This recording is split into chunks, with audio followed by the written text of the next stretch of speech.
sayang aja nih teman-teman semua kalau punya anak kecil, tetapi Anda sendiri benar-benar kayak nggak ngerti. Sehingga ketika sudah dewasa, tinggal ruginya aja.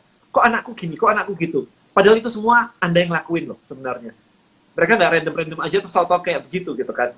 Remember bahwa masa depan Indonesia itu sebenarnya berada di tangan anak-anak kita semuanya gitu ya. Jadi I think itu sangat penting banget untuk anak kecil itu bisa benar gitu ya. Jadi jangan sampai kita sebagai parent itu salah didik terus gitu, karena akan jadi circle of apa ya, Hell. kesalahan-kesalahan, bukan circle of hell sih, kesalahan-kesalahan terus kayak begitu. Itu sayang banget itu.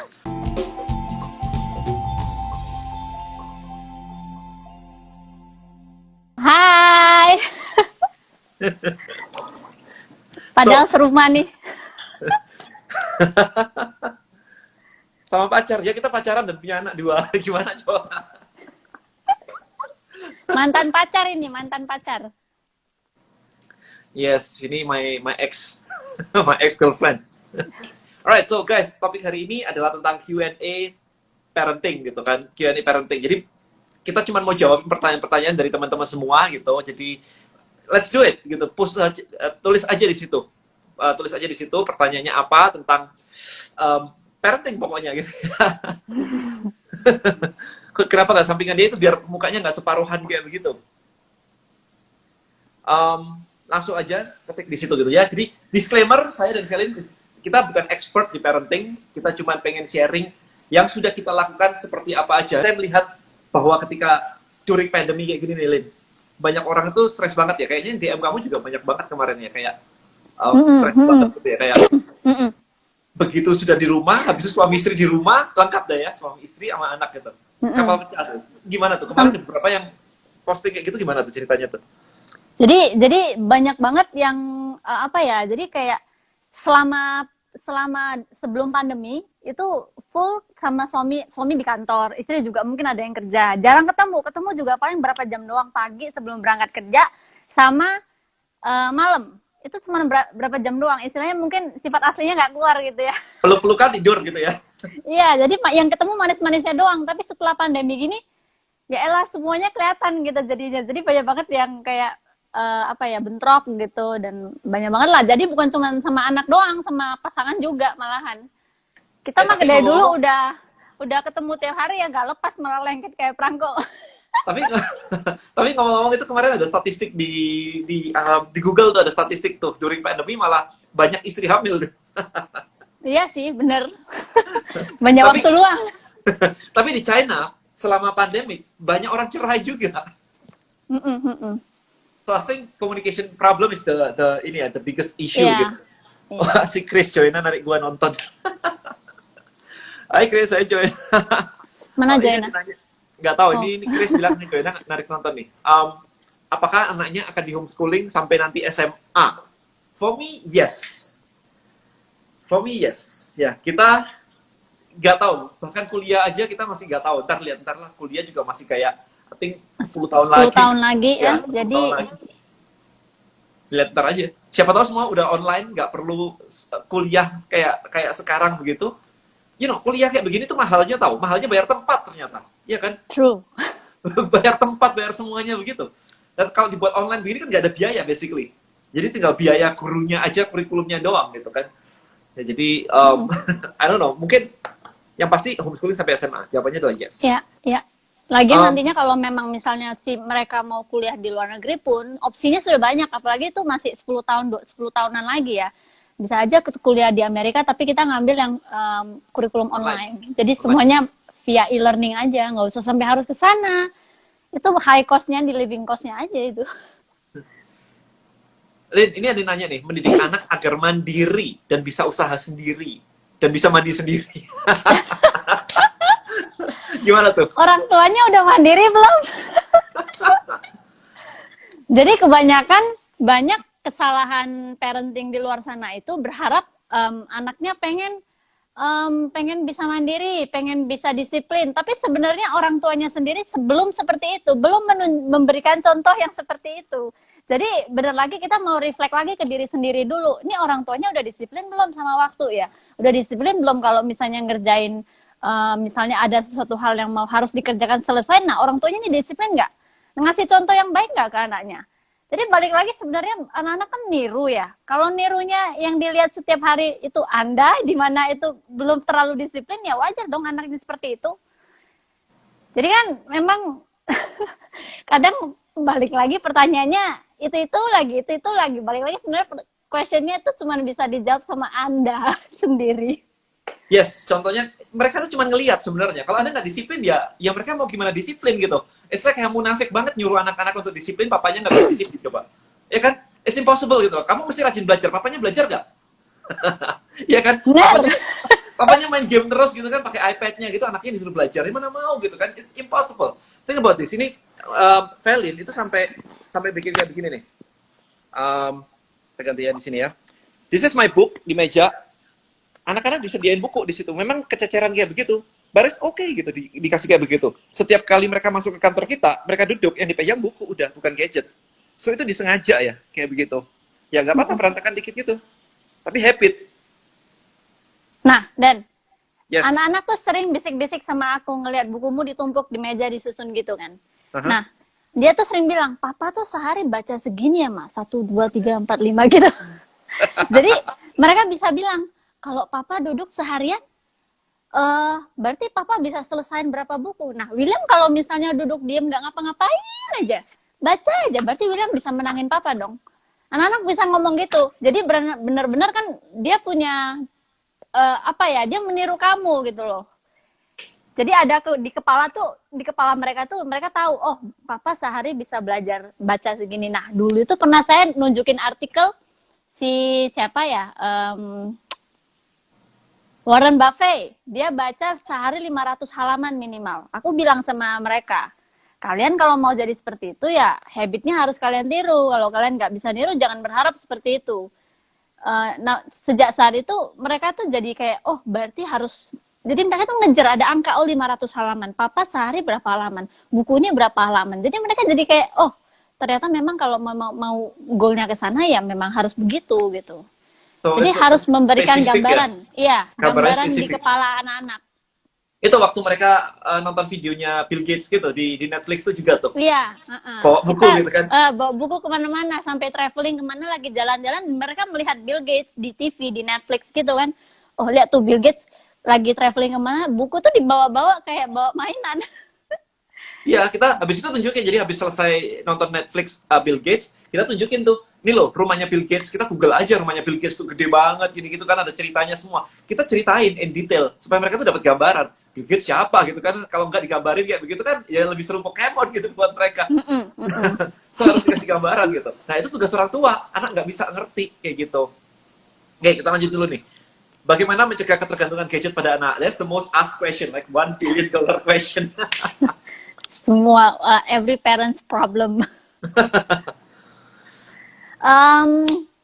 Basically balik lagi itu gimana? Jadi kayak kalau misalnya kita ngasih gadget ke anak, itu gadget kan pasti punyanya orang tua kan. Kecuali dia sudah umur 10 tahun, mungkin dia punya gadget sendiri. Tapi kalau misalnya usianya masih usia balita, itu pasti gadget punya orang tua. Nah, kalau misalnya itu gadget punya orang tua, kenapa orang tua kalau misalnya gadgetnya diminta balik, anaknya nangis, kok kita yang merasa bersalah? Toh, itu gadget punya kita. Iya. Jadi banyak yang kayak, aduh tadi dia nangis, dia tantrum lah dan lain-lain. Bodoh amat, itu gadget punya kita.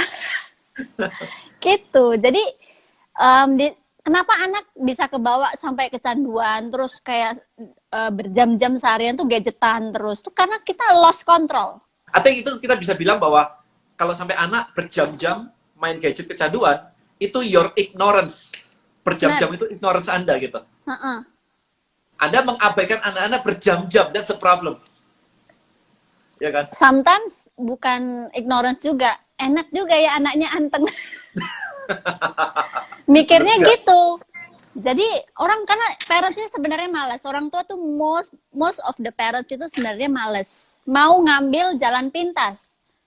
Jadi jalan pintas inilah yang memberikan negativity ke anak-anak. Jadi istilahnya contoh, kalau misalnya, daripada dia nanya panjang-panjang, gue jawabnya pendek aja tapi agak ada rada-rada berbohong gitu. Jadi pokoknya anak-anak jadi kayak nggak nanya terus. Pokoknya anaknya nggak jawab, nggak nanya terus lah istilahnya gitu. Jadi kan orang tua males menjawab, memberikan penjelasan dengan benar. Pokok mau jalan pintas aja. Itu sebenarnya yang bikin anak-anak kayak kecanduan lah, jadi nggak disiplin lah, jadi bahkan jadi males mencari solusi kalau misalnya ada masalah. Ini nih, kasih lihat ini nih, kasih cerita yang kemarin tuh, apa Zombie Kids.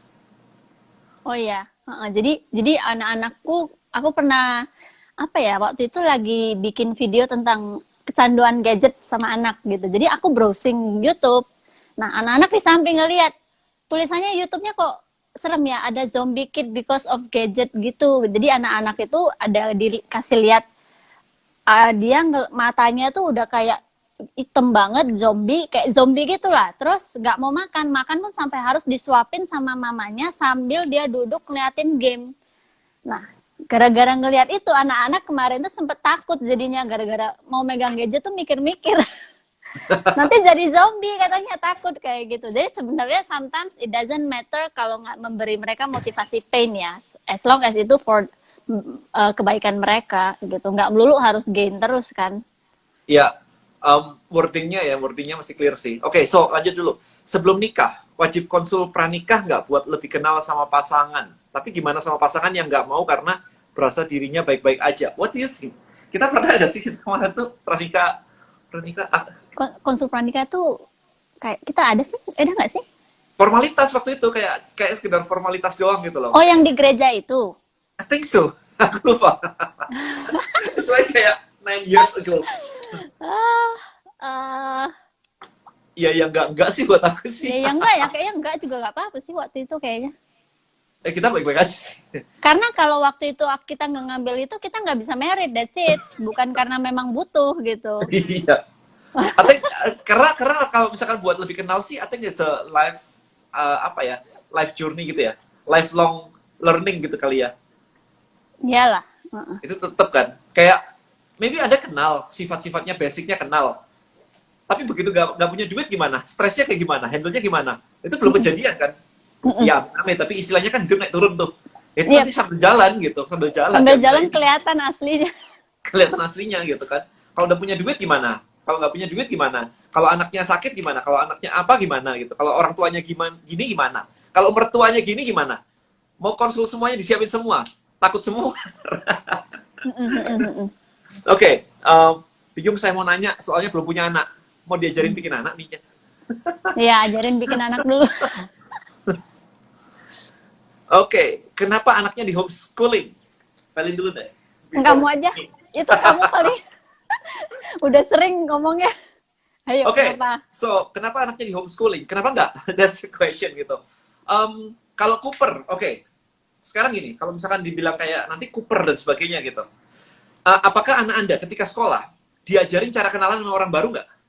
Mostly nggak. Di sekolah itu nggak diajarin kenalan. Mereka kenal karena dikumpulin. Gitu aja. Tapi diajarin, itu ada orang baru, kamu kenalan. Diajarin nggak? Enggak sama sekali. So, siapa yang Cooper coba? Buktinya adalah teman-teman di sini ada yang sudah lulus SMA, ada yang sudah lulus kuliah. Ngobrol sama orang aja susah. Itu udah kurang berapa? Itu udah berapa belas tahun sekolah coba ngobrol sama orang susah. Ya kan? That's the biggest issue dan the biggest myth sebenarnya. Jadi kalau mau gak Cooper ya orang tuanya kerjanya harus ngajarin anak untuk kenalan. Ya kalau anaknya ditaruh di rumah dibiarin doang, disimpan di kulkas ya Cooper. Kayak gitu, jadi kayak frozen food gitu awet udah. Ya kan? Jadi for me, Cooper itu problem orang tua, bukan problem anak. Karena orang tuanya bisa ngajak mereka kemana-mana. Bahkan orang tuanya ketemu temennya bisa ngajak anaknya sebenarnya. Meeting kita sering banget, Velin sama saya meeting, kemudian anak ikut gitu di restoran gitu. Dan yang mereka minta cuma kertas, habis itu menggambar, habis itu cerita sama teman-teman. Nggak ada masalah sebenarnya. Nggak ada masalah sama sekali dengan Cooper itu. Cuman mereka memang tidak terlalu terbiasa main dengan anak sebaya. Mereka akan lebih suka main dengan orang dewasa. Which is okay buat kita, nggak ada masalah. Ya kan? Itu. Karena anak nantinya juga akan dewasa kan? Iya, for me nggak ada masalah gitu. Oke, kemudian kenapa homeschooling lagi? Karena saya tidak mau membedakan, gini, kalau orang sekolah nih, lihat ya, teman-teman sudah mulai sekolah online dan sebagainya ya. Lihat nih, ada jam belajar, ada jam nggak belajar. Dan itu saya nggak suka. Oke, sekolah jam 7 berangkat, habis itu pulang jam 1 gitu. Jam 1 bebas gitu kan, selesai gitu. Habis itu minggu, yes minggu gitu. Saya nggak suka kayak begitu, karena itu membuat mereka itu apa ya, kayak sekolah itu jelek gitu, sekolah itu beban, sekolah itu nggak enak gitu.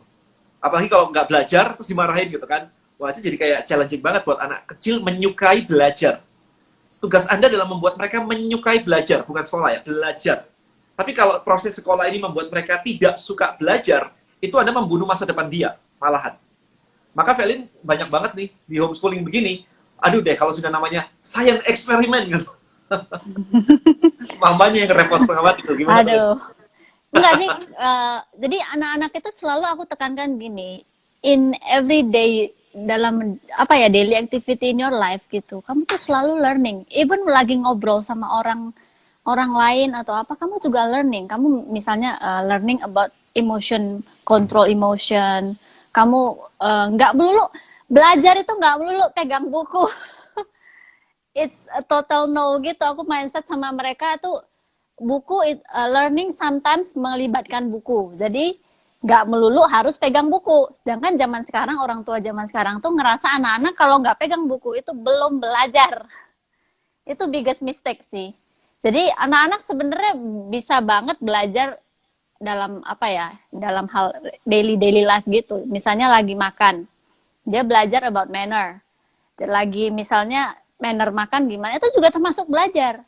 Jadi nggak melulu tentang harus pegang buku, tentang matematika, English. It's not that gitu. Bahkan mereka tuh bisa ini kan, browsing sendiri, misalkan browsing sendiri di iPad, di iPadmu kan browsing sendiri, nyari art project gitu kan, science project, art project. Habis itu Sering sendiri, banget mereka. gitu kan. Cari apa di Pinterest ya kemarin ya, cari di Pinterest Di gitu kan, Pinterest, cari di material. YouTube. Nah, kayak gitu-gitu. Jadi mereka diajarin untuk pakai gadget dalam konteks mereka pakai, bukan addiction. Kita nggak melarang mereka untuk pegang gadget ya, by the way ya. It's okay untuk pegang gadget. Karena udah gede juga, udah 6 tahun, 7 tahun gitu kan. Waktu 2 tahun juga enggak sih. 2 tahun paling ya nonton sebentar-sebentar. Yang sekilas-kilas. Remember, Anda pernah melihat nggak video anak kecil itu gerakannya pelan? Ya, gerakannya selalu pelan gitu. Tapi setelah besar itu baru cepet. Be careful ya, jangan sampai salah video anak udah remaja atau anak-anak gede kayak begini, dikasih anak yang baru setahun 2 tahun. Be careful, jangan sampai kayak gitu. Matanya belum ready. Sarafnya belum ready gitu. Jadi anak saya menggunakan gadget sesuai kebutuhan. Baru tadi siang saya ajari dia cara research di Google Trend. Gak ngerti sih dia. Tapi saya berusaha menjelaskan ke anak umur 6 tahun gitu. What is Google Trend? Gimana caranya ngelihat market demand gitu kan. Mereka udah kayak, oh oke, biarin aja. Ngerti? Enggak gitu kan. Terus kalau nggak ngerti apa yang diajarin? Nggak apa-apa. Karena belajar itu nggak sekali. Kalau Anda tahu tim saya, Anda tahu Freddy misalnya, teman-teman di sini tahu Freddy ya, tim saya dulu. Sekarang udah bikin bisnis sendiri gitu. Saya ngajarin dia, saya ulang-ulang sengaja itu. Ngajarin email marketing, saya ingat 4 kali gitu. Karena orang tuh nyerapnya pelan-pelan. Jadi step by step gitu. Jadi step ada apa ya? Kita nggak bisa kasih semua, karena kasih semua tumpah otaknya. Nggak bisa. Right? So, ya udah Google Trend. Umur 6 tahun kenalan Google Trend. Coba. Satu hal tentang pelajaran, gini. Ajarin mereka sesuatu yang Anda merasa bahwa Anda dulu telat belajarnya. Kok saya baru kenal internet umur 30 misalnya gitu. Penyesalan-penyesalan itu ajarin ke anak Anda. Kok saya baru ngerti Facebook Ads umur 30 misalkan. Anak Anda umur 10 tahun ajarin tuh Facebook Ads misalnya kayak gitu. Ngomongnya kayak gitu. Ngerti tentang financial, Anda ngerti financial umur 30 gitu. Ya umur 6 tahun diajarin sama Velin. Anak-anak bisa ngomong itu ya, Lin. Apa? Passive income gitu-gitu kan. They know. Karena walaupun aku ngenalin passive income sama anak-anak tuh usia 5 tahun. Walaupun mereka itu nggak ngerti, tapi waktu terus aku jelasin pelan-pelan dengan bahasa anak-anak ya. Jadi kayak lagi role play gitu, kita lagi role play, saya jadi mamanya, dia jadi papa, si Koko jadi papanya, yang adik jadi anaknya gitu. Nah, si papa tuh bisa ngomong ke aku gitu. Jadi ngomong, Kamu jadi baby-nya kan waktu itu kan? aku jadi Ya, kalau kamu babynya jadi ya. mamanya. Oh iya. Aku jadi babynya, si Koko jadi papanya, si adik, si William jadi mamanya gitu. Kita main role play gitu kan. Aku jadi baby, jadi aku sebagai baby aku tidur aja kan gitu. Jadi aku mendengar percakapan mereka waktu mereka lagi main. Nah, mereka tuh bisa ngomong, "Pah, kamu harus kerja. Ayo, supaya bangun passive income-nya supaya besar, supaya nanti kita nggak usah ke kantor lagi." Kita ngomong gitu. Jadi kayak, oh ternyata di kepala mereka selama ini aku jelasin passive income ternyata masuk ke mereka, walaupun aku berulang kali kan. Nah, memang butuh waktu untuk anak-anak memproses hal itu. Tapi kalau bisa kita kenalkan dari kecil, bayangkan nanti udah besar itu gimana. Problemnya adalah banyak orang tua saat ini, dia sendiri juga nggak ngerti passive income. True. Kata-kata passive income itu bukan daily work mereka, gitu. Bukan nggak ngerti sih, tetapi bukan daily work mereka. Karena bukan daily work mereka, tidak merasa bahwa itu perlu dikatakan ke anak kecil. Itu, makanya saya bilang kan tadi kan, ajarin mereka apa yang Anda menyesal belajar terlalu terlambat. Sehingga Anda bilang, wah telat, coba tahu ini dulu. Nah, itu ajarin ke anak Anda. Karena sayang banget kalau nggak, lebih early lebih bagus. Karena proses penangkapan mereka, waktu kecil gini, itu masih kenceng banget. Nah, kenapa nggak dimasukin yang keren-keren kayak gitu, waktu kecil kayak begini kan? Lin, ini Chris nanya nih, Lin, jangka panjang kira-kira gimana ya kalau anak belajar di rumah terus? Kita kan work schooling. Iya, jadi homeschooling is just a term. It doesn't mean your kids selalu di rumah. Cuman karena corona ini doang, ini di rumah terus beneran nggak keluar. Biasanya tuh anak-anak selalu keluar kok. Kita ngomongnya ke anak-anak tuh world schooling. Jadi even kita lagi traveling di mana-mana, kita nih lagi field trip. Jadi istilahnya kita lagi field trip. Field trip kemana? Belajar somewhere. Kita ke Singapura kemarin, kita nggak bilangnya ke anak-anak bukan traveling. Kita lagi field trip. Jadi kan field trip kesannya lagi sekolah gitu kan.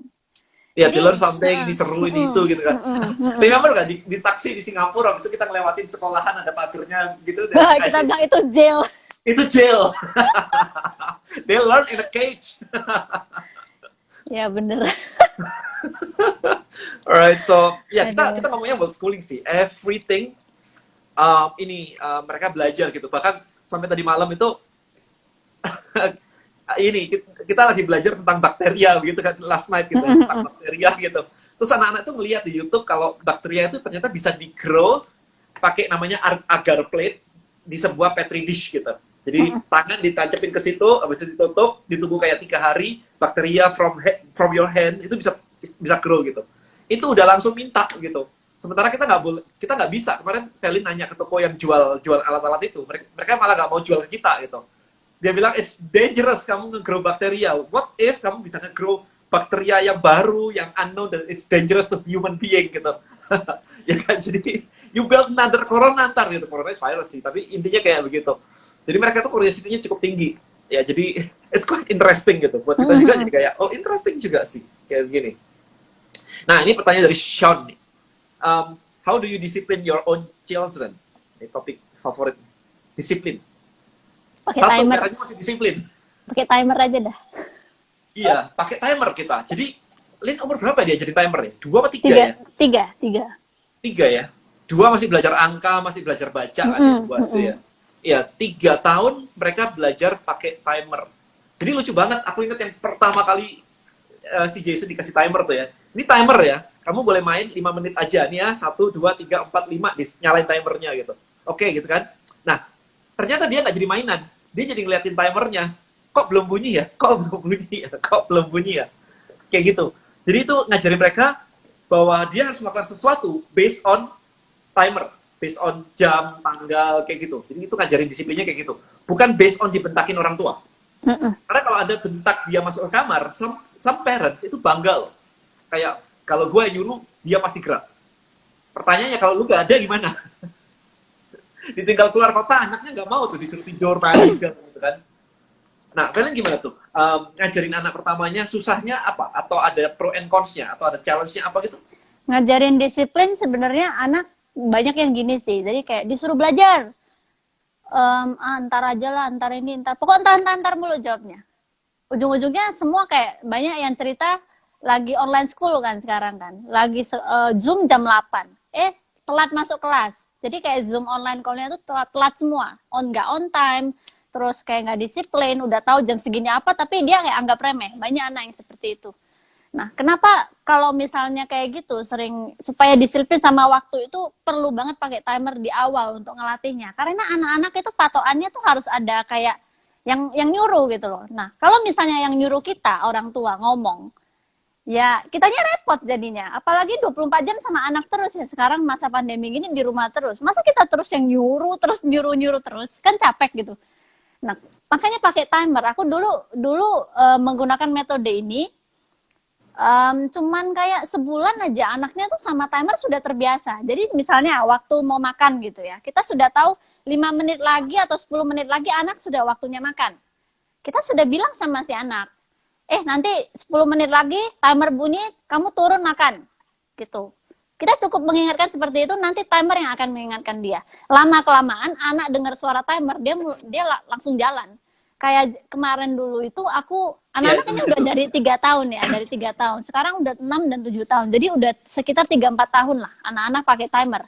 Nah, waktu itu mau sekolah pagi. Jadi homeschool pagi tetap jam 8 gitu kan. Aku nggak mengingatkan mereka sama sekali. Mereka lagi mainan, habis sarapan mainan di bawah, main sepeda. Habis itu aku pasang timer di atas, di lantai 2. Nah, timernya keras banget, bisa dengar kayak bel sekolah lah istilahnya. Aku nggak mengingatkan mereka sama sekali, nanti timer bunyi naik ke atas mulai belajar ya. Aku nggak mengingatkan sama sekali, hanya menyalakan timer, nanti jam 8 dia bunyi sendiri. Aku nggak nyuruh anak-anak langsung merapikan sepeda dan lain langsung naik, langsung duduk di meja, langsung duduk di kursi belajar. Which is kan sebenarnya suara dari timer itu sendiri sudah menjadi anchor di dalam bawah sadarnya anak. Kalau misalnya ini berbunyi berarti aku harus ini, aku harus ini. Jadi orang tua enak banget, nggak usah harus teriak-teriak, ayo. Jadi itu yang kemarin tuh jam berapa sore-sore langsung tahu-tahu bunyi mandi sendiri tuh ya, si William. Oh iya, ya William. Jadi jam 5 aku nyalain timer 15 menit sebelum jam 5. Will, timer bunyi, langsung mandi. Oke, langsung gitu kan. Timer bunyi. Lagi seru-serunya apa gitu waktu itu kemarin. Lihat kokonya lagi main game atau apa. Langsung jalan. Nggak disuruh. Ya, jadi it's the power of kalau programnya udah jalan tuh enak banget. Masalahnya adalah anak-anak nggak diprogram. Itu yang jadi problem. Problem kedua adalah orang tuanya nggak ngerti programnya. Orang tuanya sendiri nggak punya program di kepala dia gitu. Kayak saya sendiri disiplinnya kayak apa, itu nggak bisa gitu. Ya kalau Anda sendiri nggak bisa, nyuruh anak ya pasti nggak bisa lah. Gitu kan. Ya itu disiplin tuh kayak gitu sih. Jadi it's quite amazing, apalagi kalau misalkan kemarin tuh kita pakai timer untuk itu delay gratification. Jadi kita mengajarkan delay gratification juga. Kalau misalnya anak-anak itu suka dulu nonton kayak Tapi gitu-gitu. Delay gratification tuh apa dulu tuh buat teman-teman? Oh ya, delay gratification itu adalah bisa menahan diri. Kalau misalnya orang zaman sekarang baru gajian, duitnya langsung dihabis-habiskan kemana-mana. Itu nggak bisa mengontrol diri. Nah, delay gratification adalah kita bisa mengontrol kita punya kesenangan. Jadi nahan dulu. Nahan kesenangan untuk getting something big gitu. Iya, benar. Jadi anak-anak dulu aku mengajarkan delay gratification itu adalah dengan mereka tuh kepengen banget nonton film. 2 episode aku gitu kasih. kan. Contoh Pokemon lah. Dia pengen nonton 2 episode gitu. Nah, oke, kamu nonton kan, duduk manis dulu. Anak-anak tuh paling susah apa sih? Duduk manis kan, duduk diam manis gitu. Enggak, paling nggak suka. Paling suka kan lompat-lompat gitu kan. Paling susah aku ngomongnya. Oh, paling susah. Ya, paling Iya, susah. paling susah untuk duduk manis gitu. Karena mereka terbiasa dengan aktivitas yang sangat loncat sana loncat sini. Nah, aku mau mereka itu melakukan duduk manis 15 menit aja. Nah, kalau dia bisa berhasil, aku tambahin episodenya jadi 3, tapi aku nggak kasih tahu di depan. Jadi istilahnya setelah dia berhasil, karena kamu sudah berhasil tadi duduk manis 15 menit, mama jadiin 3 episode gitu. Jadi dia dapat reward setelah dia berhasil delay gratification. Gitu. Itu bahkan di timer tuh kemarin tuh bisa disuruh delay gratification kayak 30 menit, nontonnya cuma 15 menit. Kalau kita yang gede udah mikir kayak, wah rugi banget ya disuruh duduk 30 menit cuman buat nonton 15 menit. Gitu. Tapi mereka bisa kayak duduk diam sambil ngeliatin timer, duduk lagi diam. Iya, timer, nungguin gitu. angkanya jalan, kok nggak bunyi-bunyi, diliatin aja gitu. Iya, jadi kayak gitu sih. And then itu sih ya, kemarin tuh kita juga nyoba, ini ya hasilnya juga bagus banget ya, delay gratification dengan merit card itu sih. Oh iya. Si William. So, merit card is basically a reward system yang dibuild sama Velin kemarin itu untuk istilahnya gini, kalau anak-anak itu bisa do something yang diinginkan sesuai programnya, kita bisa reward mereka dengan menggunakan yang namanya merit card gitu. Nah, merit card itu kayak duit sebenarnya, point system yang bisa digunakan untuk membeli mainan. Jadi mereka bahkan memilih mainannya sendiri dan dibeli pakai duitnya sendiri. Istilahnya kayak begitu. It's called merit card gitu. Jadi kalau misalkan Felin punya kriteria apa aja kemarin ya? Kalau misalkan do kindness, and Good then behavior, good behavior, makan cepet, ngerjain readable. PR-nya cepet. Terus sama kakak adik rukun seharian, nggak berantem. Jadi kasih kayak merit card gitu. Masing-masing punya sendiri gitu kan. Jadi akhirnya mereka bisa spend itu. Jadi mamanya ini punya koleksi mainan di rak. Ya, jadi beli mainan banyak, ditaruh di rak. Kalau mereka mau ambil, harus bayar pakai itu gitu. Dan mainannya mainan-mainan murah, kadang-kadang mainan kayak Murah. Rp1.000 gitu. Juga ada gitu kayak parachute yang dari plastik yang zaman tahun 80-an. Mainan jadul lah, mainan jadul. Iya. Benar-benar Gitu itu. aja Jadi kayak senangnya minta ampun. ya, jadi it's merit card ya, istilahnya gitu. Jadi buat mereka supaya mereka tuh istilahnya untuk get something, they have to istilahnya kayak apa ya, menabung dulu gitu. Menabung dulu untuk get something. Nah, menariknya adalah si William belakangan ini nggak mau spending, dia punya ini poin sama sekali. Katanya simple ya kemarin, punya mama poinnya biar habis gitu. Menarik Disimpan banget. terus. Iya. Cuma udah dikasih tahu belum ya ini yang kemarin itu ya, yang kita mau kasih dia passive income gitu. Belum sih, aku belum Ya? itu sih. Cuman Jadi udah. ya, our plan adalah gini, ketika dia ngumpulin merit card, dia nggak mau spending, sama sekali nggak mau spending. Kalau kokonya spending terus tuh, kita lihat tuh, kokonya udah tipis tuh gitu kan. Kalau adiknya, itu nggak di spending sama sekali, gede banget. Poinnya udah kayak gede banget gitu. Nah, kita mau implement something new, belum kita implement something new, istilahnya kalau dia ngumpulin segitu, maka tiap Senin, atau mungkin tiap Senin kali ya, dia akan kita kasih kayak additional merit card gitu, additional point. Kita ngomongnya apa? This is passive income. Karena kamu berhasil nahan, nggak beli ini, itu. Jadi kamu punya duit segini. Kalau kamu nyampe angka segini, kamu akan dapat ini for free setiap Senin, gitu.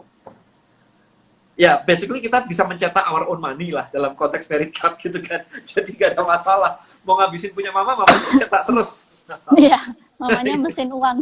Mamanya mesin uang gitu. Tapi nggak apa-apa, karena kita build our kids punya apa ya, Habit. program. Iya, habit. Itu sih.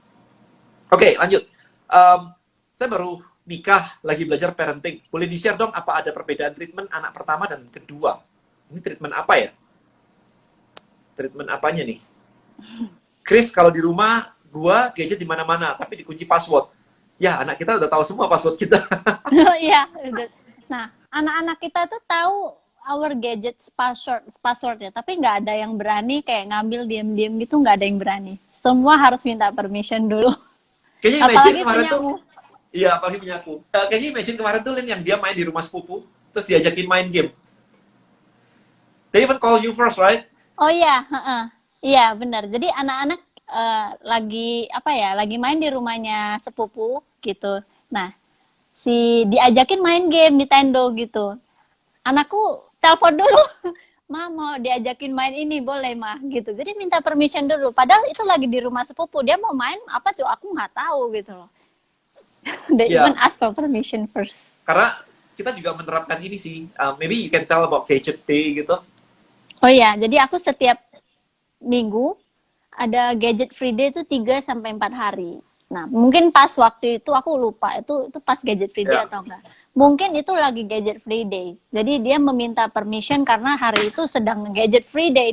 They are not allowed to play gadget. Tapi pas hari itu dia lagi main ke rumah sepupu. Kan kasihan kalau misalnya nggak boleh. Ya sudah, nggak apa-apa waktu itu. Jadi mereka jujur lah. Ya, even waktu gadget free day mereka juga nggak boleh nonton TV kan ya? Iya, namanya gadget free day ya nggak ada gadget. Nggak boleh nonton TV gitu. Enakan nikah muda atau entar-entar aja kok. Kalau gue dapetnya umur segitu gimana coba? Kalau aku lebih muda, aku bisa dibilang pedofil. Masih sekolah. Felinya masih SMA, SMP, nggak lucu ya. Dari Chris, gimana kalian involve anak kalian di kerjaan atau mending jangan diajak? Kalau kita diajak lah, di-involve lah ya. Di-involve dalam konteks tertentu sih ya. Iya, tergantung konteks apa sih. Kalau kemarin diajak kantor sih. Kita ngajak mereka untuk ngantor bareng gitu waktu di Jakarta. Kita menjelaskan apa yang kita lakukan pada anak. Jadi kayak si papa tuh kerjain apa aja, kayak kamu ngerjain apa aja kan mereka tahu ada Travelio, ada Bonel, dan lain-lain. Aku ngerjain apa, ada Playlabs gitu. Nah, aku juga kan product research gitu kan, untuk kayak create produk gitu. Dan anak-anak tuh aku libatkan karena itu kan kebetulan produk mainan ya. Jadi produk mainan itu kan anak-anak bisa aku mintain pendapat. Jadi kalau aku lagi kayak research produk, aku selalu ask for their opinion. Menurut kalian kalau produknya kayak gini bagus nggak? Menurut kamu apa yang kurang? Ada yang perlu ditambahin nggak? Jadi mereka tuh apa ya? Jadi merasa kayak opini mereka itu berarti gitu loh. Jadi mereka juga jadi berani untuk kayak membuat opini. Yes, jadi itu buat teman-teman yang tadi nanya kayak anaknya agak kecanduan gadget atau lepas dari gadget. Kalau anak dilepasin dari gadget terus nggak dikasih apa-apa, ya pasti stres lah mereka. Kan tugas kita lah ngasih substitute kan, pengganti gitu. That's why kemarin tuh Velin develop Play Labs gitu ya. Play Labs itu adalah mainan anak-anak yang kita develop buat gantiin supaya nggak main gadget gitu. Ada sesuatu yang seru tapi di luar gadget gitu. Coba itu apa aja sih tuh? Nah, jadi kenapa aku create produk ini? Kalau produk ini, jadi banyak banget yang bilang anaknya tuh kecanduan gadget, terus nggak bisa lepas dari gadget. Produk ini itu permainan kartu edukasi. Nah, dia itu ada di dalamnya ini ada kayak kalau mau main ini tuh ada involvement dari orang tua. Nah, kalau misalnya kita mau anak kita lepas dari gadget, istilahnya nggak kecanduan sama gadget, ya kita orang tua harus terlibat dong dalam proses perjalanan mereka untuk lepas dari gadget itu. That's why kartu dari Play Labs ini tuh membantu banget. Ini bikin anak-anak tuh udah banyak banget yang bilang ini kalau udah main ini tuh mereka tuh udah lupa sama gadget mereka. That's why ini membantu banget. Modelnya kayak gimana sih? Coba liatin. Apa maksudnya kayak how they play gitu loh. Paling nggak ada gambaran gitu. Kalau yang ini, dia itu kayak ada ginian, gambar. Nah, si anak tuh harus cepet-cepetan. Nanti dibagiin kartu kecil, ada kartu kecil seperti ini. Nah, nanti anak-anak harus ngelihat kartu kecil mereka masing-masing. Nanti begitu kartu besar dibagikan di atas meja, yang masing-masing pemain tuh harus ngelihat kartu kecil mereka. Oh, ada gambar apa gitu aja. Punya nggak kartunya? Jadi kan selain mainnya seru banget, ini kan harus cepet-cepetan nih. Apalagi main kalau rame-rame ya, sama sekeluarga itu bisa teriak-teriak itu. Jadi si anak tuh melatih fokus juga, melatih speednya mereka, ketangkasan tangannya mereka. Jadi kalau misalnya kita memberi substitute pengganti gadget itu permainan yang seru kayak gini kan, istilahnya berfaedah lah ya buat anak-anak ya, daripada mainnya main-main game nggak terus. boleh main gadget terus suruh ngapain gitu kan? Gitu. Ya stres anaknya. Disuruh belajar terus, stres juga anak-anaknya. Disuruh pegang buku terus. Itu juga menariknya adalah di situ ketika mereka harus cepet-cepetan, itu melatih kognitif mereka bahwa mereka itu harus act fast gitu. Kalau ada something harus mereka punya something act fast gitu untuk get something gitu kan. Untuk win itu harus cepet. Jadi istilahnya nggak rebahan mulu gitu. Mungkin yang rebahan mulu tuh dulu nggak pernah diajarin untuk act fast gitu. Ya, makanya kita latihnya kayak begitu kan. Oke, so kurang lebih kayak gitu. So it's a Play Labs. Kalau misalkan Anda interested nanti tinggal klik di akunnya Velin ini ya. Akunnya Velin ada apa sih? Playlabs.id. Biasanya goal setting orang tua, anaknya mau kayak gimana? Lebih cerdas atau nurut? Maksudnya? I think mereka pengen tahu kayak anak itu dibuat lebih cerdas atau lebih nurut tuh. Kalau buat kita sih semuanya ya. Kenapa harus memilih salah satu? Semuanya sih. EQ atau IQ lebih penting mana? I think EQ penting sih. EQ. Iya, EQ penting sih. Baperan tuh banyak banget di luar sana tuh orang tuh EQ-nya rendah banget. IQ-nya tinggi banget, sukses, duitnya banyak, EQ-nya rendah banget.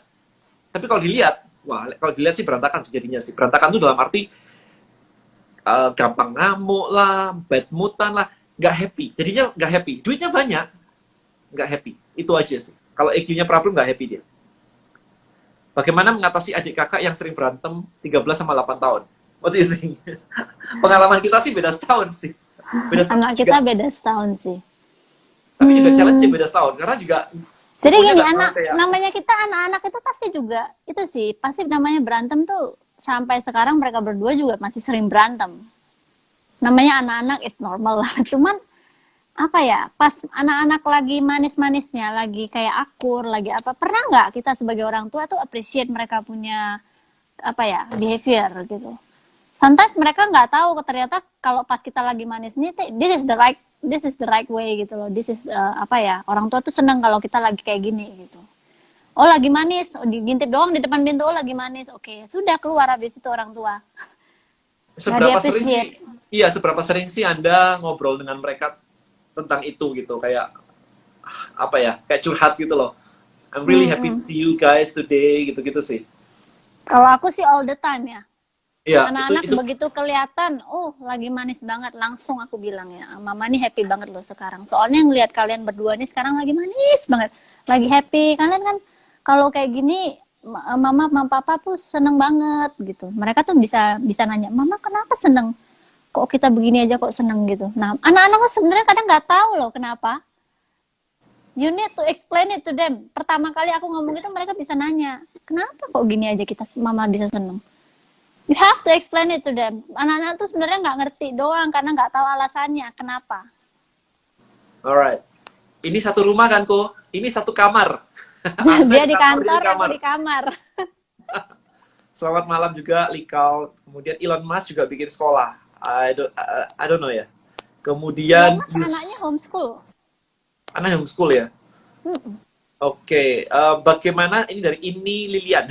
Bagaimana caranya ngerayu anak yang suka ngelawan dan tidak bisa diatur? Anak saya masih TK sih, tapi diajak makan aja kadang suka membangkang, kadang suka emosi juga. Senyum-senyuman. Atau gini deh, kita punya level. Kalau di rumah itu kita punya level of authority gitu. Jadi Valin akan ngajak anak, harusnya mereka sudah nurut sih. Kalau sampai nggak nurut, Valin akan marah. Dia punya authority untuk marah. Kalau sudah marah, berarti anak itu harus nurut. Lebih itu ada lebih tekanan lagi. Kalau sampai mama marah, itu berarti sudah something wrong gitu. Nah, kalau sampai ketika mama marah dan dia masih membangkang, itu namanya kurang ajar. Kalau kurang ajar, apa aja turun tangan. Apakah main tangan? Bisa. Tapi itu jarak itu hampir nggak pernah sih. Just, I think cuma sekali. Seumur hidup itu kayaknya cuma sekali doang gitu ya, atau 2 kali maksimum deh. But they remember. Gitu. Ya, jadi ada tingkat authority-nya. Itu harus dibangun. Nggak bisa kalau nggak dibangun tingkat authority-nya. Karena kalau nggak dibangun, Anda nggak punya backup lagi gitu. As a moms gitu. Aku kalau bisa dibilang kan udah jarang banget ya marah-marah yang sampai kayak zaman Nggak dulu pernah tuh ya? udah jarang banget, udah nggak pernah. Jadi anak-anak itu cukup diomongin baik-baik, mereka sudah bisa ngerti. Jadi udah jarang banget. Memang itu harus dibangun dari kecil sih. Jadi anak-anak dari mereka apa sudah harus dibiasain.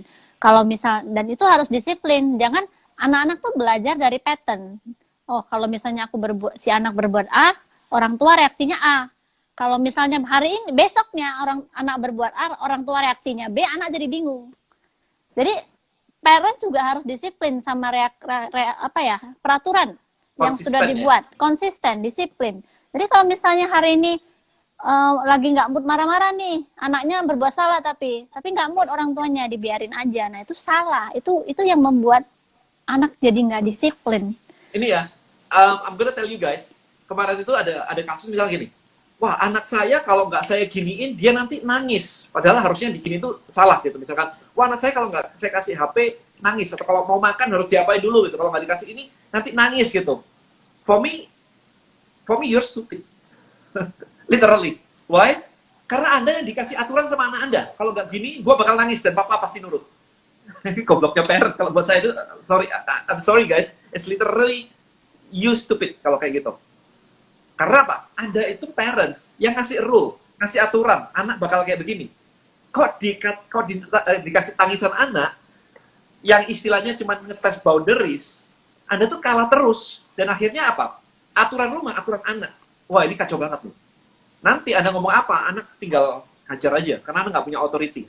Ini benar-benar buat saya parenting yang bodoh banget. Itu kayak begitu. Bahwa orang tua tidak set rule, tapi orang tua diatur rule-nya by the kids. Ini paling parah sih. Ya itu yang paling parah sebenarnya. Kok mukanya mirip ya? Kita mukanya mirip. Live sebelah Jess. Masa aku mirip sama yang umur segitu? Iya, aku emang tampang 20-an kok. Wah, ada Devina nih, Devina. Ini live sama istri. Yes, ini live sama istri. Kirain Nganggur satu dia. akun ternyata. Dia nganggur. Kalau enggak aku pasti live sih. Kalau enggak pasti aku live ngomongin tentang Travelio gitu. Tapi hari ini mau ngomongin tentang parenting aja deh gitu. Jadi belajar untuk kids, couple goal, kompak banget. Yes, harus kompak, harus kompak. cerita PDKT next time aja, kita mau parenting dulu. Sekarang ngajarin goal setting. Maybe yang itu kali ya, yang kamu gambar di papan tulis itu yang fail gitu. Itu sebenarnya bukan goal set, itu lebih ke kayak aku mengajarkan proses belajar, menggambarkan namanya proses belajar di otak mereka. Jadi gimana aku itu ya termasuk goal setting juga sih sebenarnya. Iya. Jadi jadi aku kalau misalnya anak-anak aku mau memberikan mindset yang namanya proses belajar ke anak. Aku menggambarkan adanya tangga, kayak tangga gitu. Terus aku menggambarkan si anak lagi di posisi paling bawah. Misalnya goalnya apa? Pengen bisa jago renang gitu. Goalnya adalah di level paling atas dia jago renang. Nah, si anak aku gambarin tangga. Sekarang Jason sekarang lagi di level paling bawah sini. Nah, kalau kamu mau naik ke level yang paling atas, kamu harus go through the stairs. Nggak bisa langsung loncat, langsung bisa renang. Itu impossible. You have to go through the stairs. Ini namanya proses belajar. Proses belajar ini, when you go to the first stairs, kamu akan merasakan yang namanya gagal. Of course. In learning everything, kamu udah di percobaan pertama pasti gagal dulu. Dan it's okay. Kamu harusnya celebrate karena kamu berhasil mengambil your first step. First stepmu adalah gagal di pertama kali ini. Berarti kamu sudah berhasil mau mencoba. Itu kamu udah berhasil. Good. Aku menanamkan mindset kayak gitu. Jadi anak itu nggak gampang nyerah. Nggak pantang nyerah. Nah, mereka tahu kan di kepala dia, oke, aku udah gagal sekali. Berarti aku udah di sini nih. Naik level berarti. Bukan malah turun, naik level. Nah, naik percobaan kedua. Gagal lagi. Nggak apa-apa. Paling nggak kamu tahu di posisi yang di tangga gagal kedua ini paling nggak you are better than before, sudah nggak dari zero lagi gitu. Jadi aku menggambarkan proses yang namanya belajar itu in everything in your life itu kayak gitu. Aku bahkan kadang-kadang aku juga cerita ke mereka, dulu mama waktu pengalaman zaman kecil dulu, waktu kecil belajar renang tuh kayaknya mama bolak-balik gagal tuh kayaknya 100 kali ada deh. Nah, jadi membuat mereka merasa kayak oh ternyata mama juga begitu. Mama melalui proses yang sama itu akan membuat mereka lebih semangat. Gitu. Yes. Gagal cari temen gitu lah. Meskipun temennya juga di kepala mereka doang gitu kan. Malah kalian juga sering nanyain kan, hari ini udah gagal apa sih? Hari ini udah gagal apa sih? Sampai kemarin tuh aku gak suka avocado. Dia bisa bilang kayak hari ini udah gagal ya. Gagal gak suka avocado soalnya. Itu very funny sih. Very funny. Ya, jadi ada kayak gitu. Jadi, tapi ketika mereka berhasil, Anda harus ngajak mereka juga berpikir ulang. Kayak, bayangin dulu pertama kali, gagal kan? Tapi berapa kali lu gagal? Hari ini bisa berhasil. Itu harus jadi pattern di kepala mereka, bahwa proses itu pasti gagal. Nggak ada masalah dengan itu. Hari ini ketika sudah selesai, kita celebrate, tapi diajak ingat ke belakang gitu. Diajak mereka mengingat ulang. Jadi jangan dilupakan, itu proses. Bahaya banget. Anda membuat mereka berani gagal, sampai berhasil, ini adalah sebuah case study yang bagus untuk diinstal ke otak mereka. Jadi jangan sampai itu dibuang begitu aja, cuma di-celebrate doang, habis itu ya sudah, happy doang gitu. Jangan. Gitu. Nah, ini ada pertanyaan cukup menarik nih. Kok masih ribet pakai timer?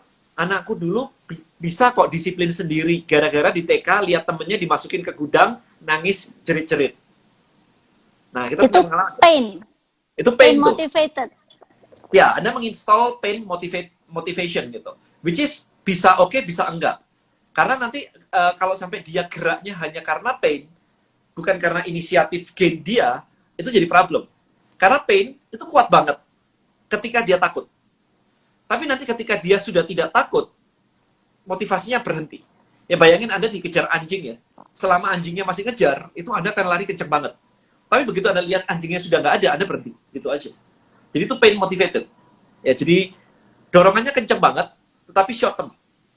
Anda harus ngajarin gain. Karena gain itu, ya selama belum kecapai, dia nggak berhenti gitu. Ya, jadi itu ada strateginya, itu udah ngomongin NLP kalau gitu ya. Gimana caranya mengubah kalau anak sudah terlanjur nggak disiplin? Yeah. Kalau udah nggak disiplin. Ya, orang tuanya harus disiplin. Kalau memang anaknya, istilahnya kayak nggak mau dengerin, ya kita harus lebih keras lagi. Jadi jangan malah kalah sama anak, rengekan anak gitu loh. Yes. Nyari apa kamu? Ini ada yang nanya, jam bekernya kayak apa? Kita pakai kayak begini doang. Oh iya, timer. Jadi timer itu masing-masing anak punya satu dan saya sendiri punya satu. Jadi mereka udah bisa menggunakan timer itu untuk mengatur jamnya mereka sendiri. Bahkan kalau mereka nanya kayak, tapi papanya nggak dikasih timer ya. Nggak usah. Tapi menariknya adalah mereka misalkan kayak, mau main game gitu. Kita bisa nanya aja ya, mau berapa menit gitu ya. Mereka bisa ngomong sendiri nanti. Ya. Kalau tadi disiplin kayak begitu, gini. Kalau Anda cuma based on fear kayak tadi, anak Anda belajar disiplin tapi nggak belajar dia setting goal. Setting goal itu kayak gini. Oke, hari ini aku mau main game 15 menit. Habis main 15 menit, aku mau ngapain? Dia punya plan. Jadi timer tuh juga buat kayak gitu. Pulang ke rumah nanti habis ini mau ngapain? Jam segini habis ini, habis ini, habis ini gitu. Dia bisa kayak begitu loh. Pulang dari rumah sepupu gitu kemarin tuh. Nanti habis sampai rumah mandi. Habis mandi ngapain? Ini dia nyebutin detail. Jadi apakah anak Anda sudah diajarin tuh bikin plan? Nggak usah plan panjang-panjang. Plan hari ini aja ngapain aja. Hari ini mau ngapain aja. Itu diajarin bikin plan. Itu kemarin artinya umur 5-6 tahun juga udah bisa Bahkan bikin plan. anak-anak ini kan di homeschool, setiap hari homeschool, waktu homeschool itu mereka juga goal setting gitu loh. Jadi setiap pagi sebelum mulai belajar, aku memberi goal card hari ini. Goal card hari ini kalian di setting goal, kalian mau ngerjain subjek apa aja, berapa halaman, tentukan sendiri. Jadi mereka sudah mulai make decision dan belajar untuk kayak apa ya, kalau memang sudah kamu set your goal segitu, ya lakukan. Kalau misalnya nggak sanggup, ya udah kurangin. Jadi mereka sudah bisa melakukan goal setting kan dari umur 5 tahun paling. Jadi sebenarnya anak-anak tuh bisa. Kadang orang tua tuh terlalu menganggap remeh anak-anak. Alah, anak-anak gitu. Jadi dianggap kayak anak-anak tuh nggak bisa apa-apa. Padahal anak-anak tuh kalau diajarin, mereka tuh bisa segalanya. Yes. Kemarin waktu homeschool pertama kali, kamu jadi Jurassic Park itu berapa lama ya? Karena, you know, kalau sama temen nice gitu, begitu sampai rumah ketemu anak-anak udah kayak Jurassic Park itu berapa lama? Setengah tahun, Madir? Nggak nyampe lah. Setengah tahun paling. My struggle itu first 4 months. After first 4 months, mulai getting, habitnya udah mulai kebentuk lah. Jadi anak-anak sudah mulai udah ngerti kalau misalnya mereka harus ngerjain ini kewajiban mereka sudah mulai ngerti. Walaupun sometimes namanya anak-anak masih bisa mood swing ya, mood swingnya masih tinggi ya, jadi it's normal. Cuman memang kalau misalnya saya sendiri belajar untuk kayak menjadi lebih zen, lebih tenang itu juga bertahun-tahun gitu, nggak bisa kayak langsung zen, tenang, nggak marah-marah, itu susah. Tapi I've been training juga. Ya, menariknya adalah kayak sekarang ketika mereka sudah di tahun ketiga homeschooling, itu udah enak banget kan? Kayak nggak usah ditungguin gitu, udah belajar sendiri. Mereka sudah belajar sendiri sekarang, bahkan kalau misalnya ada pertanyaan doang baru masuk ke kantor ya, kantor kita untuk nanya gitu doang. Itu pun kalau ada pertanyaan, kalau enggak ya sudah, tahu-tahu masuk, sudah selesai gitu. Ya, jadi jangan dibayangin kayak homeschooling itu berarti kayak mamanya full banget gitu. Ya maybe in the first few months lah. Habit build, dan hari ini aku melihatnya sih kayaknya happy-happy aja sih. Enak aja gitu sih. Kenapa brand story atau message untuk anak kecil tuh ceritanya selalu adventure? Ketika anak kecil umur kayak sekarang begini, memang mereka tuh lagi adventure di otak mereka. Jadi exploring, nyobain hal baru, nanya-nanya hal baru. Jadi memang kayak begitu gitu kondisi di kepala mereka, makanya disesuaikan dengan itu gitu. How do I find the right balance between being too strict or too permissive?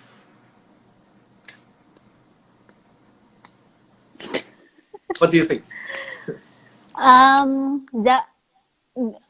Istilahnya jangan too strict, tapi juga jangan terlalu longgar. Jadi kita kalau terlalu strict, balance-nya, iya. Jadi kalau misalnya kita terlalu strict juga nggak bagus untuk creativity anak. Jadi kalau kita terlalu strict, apa-apa itu sudah diatur sama orang tua, itu juga nggak baik. Pokoknya mama know the best for you, that's too strict for them gitu loh. Kadang anak kan jadi nggak bisa mengembangkan their hobby, their creativity, their imagination. Or something kayak gini deh, in my mindset nih ya, saya melihat ya, kalau ditanyain permisif atau strict, berarti kan ada sesuatu yang dilakukan mereka yang harusnya ada aturannya gitu kan. Di kepala saya sih simpel banget.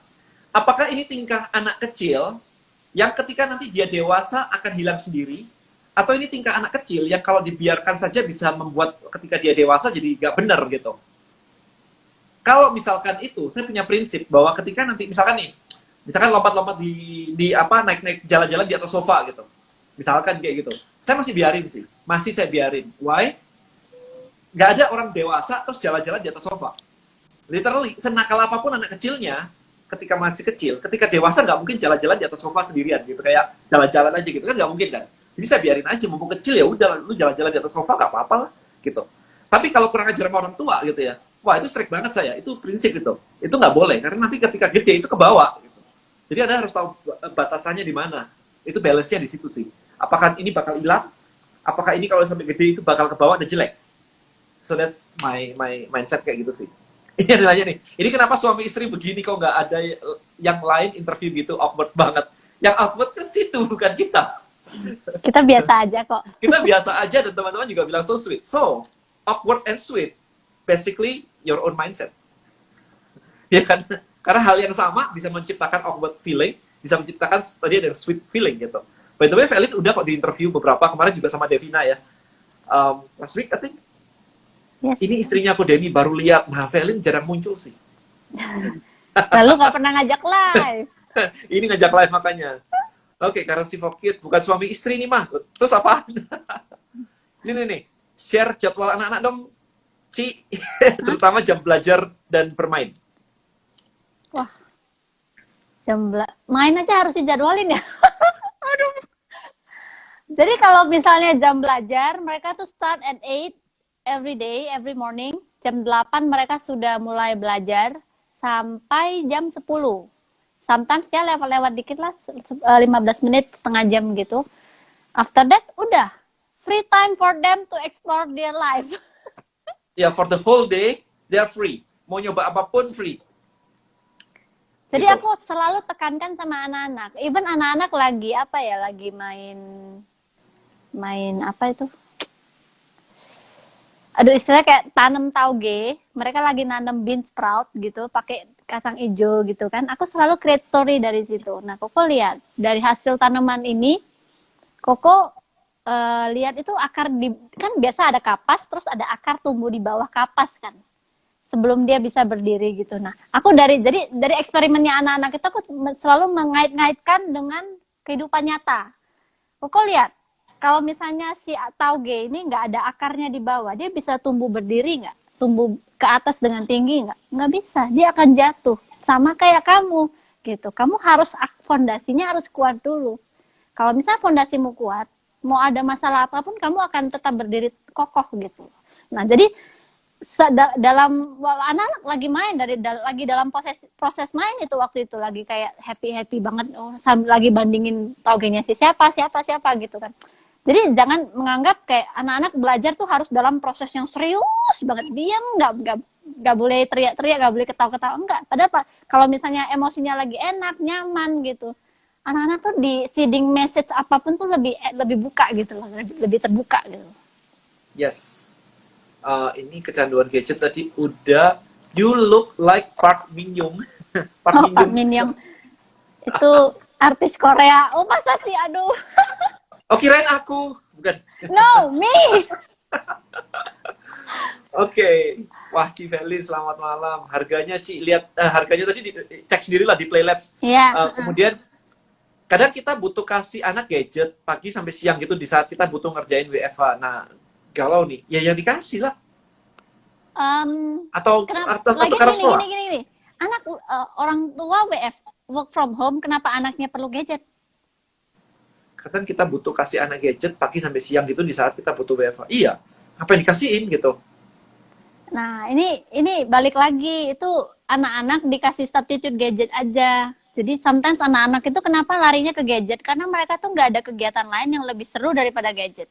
Coba kalau misalnya ketemu ada kegiatan yang bikin mereka happy banget tanpa gadget tuh, mereka pasti lupa deh sama gadget. Dijamin. Iya, ini juga sama soalnya. Ini apa solusinya buat anak yang ditinggal kerja orang tua dan mereka sendiri di rumah karena SFH itu apa sih? Kalau nggak dipegang School from home. Apa? School from home. Oh. Dikasih jadwal sih kalau kayak gitu ya. Yap. Jadi gadget it's fine. Jangan bilang nggak boleh gadget sama anak. Boleh. Semakin dilarang, anak akan semakin mau. Tapi kalau kita bolehin dan kita iyain keinginan mereka, mereka tuh lebih ngerti gitu loh. Jadi kalau misalnya boleh kamu main gadget, boleh kamu main game, tapi jadi ada tapinya, jangan nggak ada tapinya, jadi dilos-loskan gitu. Tapi sehari itu, ada rule. yes, the rule is, jadi kita harus mulai sebagai orang tua, kita harus create the rule di rumah. Kalau main gadget di rumah, create the rule, jangan kasih begitu kasih, udah dibiarin aja tanpa ada rule. Mereka harus tahu main gadget. Oke, aku pegang gadget sekarang, aku harus berhenti berapa menit lagi, jam berapa. Harus berhenti sebelum apa gitu. Atau misalnya kalau mau main gadget, aku harus selesaikan PR-ku, aku harus selesai ini, aku harus selesai itu. Selesai semua baru boleh pegang gadget. Jadi that's the rule. Jadi create the rule. Orang tua harus create the rule. Jadi anak nggak kecanduan. Gitu. Orang tuanya aja gara-gara pandemi ini suka karena bebas dari rule katanya. Jadi anaknya nggak dikasih rule. Ya itu sebenarnya yang menyebabkan anak-anak jadi nggak disiplin sebenarnya they just don't know the rule. Mereka cuman nggak tahu kalau ternyata tuh ada aturannya karena nggak dikomunikasikan. Perlu dikomunikasikan sama anak. Jadi anak bisa ngerti. Yes. Ini kalau homeschooling gurunya datang ke rumah ya Ci, atau kita yang jadi gurunya terus dapat ijazah gak ya? Soalnya saya sangat awam dengan homeschooling. Gurunya di depan saya nih. Yes, I'm the teacher. Ijazah gimana? Ijazah dapat asal ikut UN. Yes, oke. So anak-anak homeschool di mana? Gimana cara daftar dan proses belajarnya? Tentang homeschooling, mostly aku sudah posting di Tribe Smart Parents ya, dan yang di Tribelio. Oh, oke. Oh ya, di Tribelio ya. Alright, so guys, kalau misalkan mau join di tribe-nya Velin, it's free by the way. Kita ini. Dia punya komunitas di Tribelio, itu namanya Smart Parent. Linknya ada saya kasih di sini, bisa nggak ya? Wah, saya nggak bisa posting nih. Sama. Oke, klik aja di itu, klik aja di IG bio-nya Velin. Yang ini Iya, ya, Smart ada, Parent. iya. Itu kan ada IG bio-nya tuh, klik aja di situ ya, di link di situ, Smart Parent gitu. Nah, soalnya banyak banget yang nanya homeschooling dan mostly pertanyaannya tuh sama. Jadi aku udah posting di sana, kurang lebih apa aja sih ya kalau homeschooling tuh prosesnya gimana dan lain-lain tuh udah ada di sana di dalam Tribe. Oke, saya lihat dulu. Sebentar. Buset, panjang banget nih. Oke, aku agak bit fast ya. Oke, sebentar. Jangan gitu. Sebentar. Kalau anak cengeng dan nggak mau sharing sama saudara, gimana cara hadapinya? Gimana ya kemarin itu ya? Nggak mau sharing ya?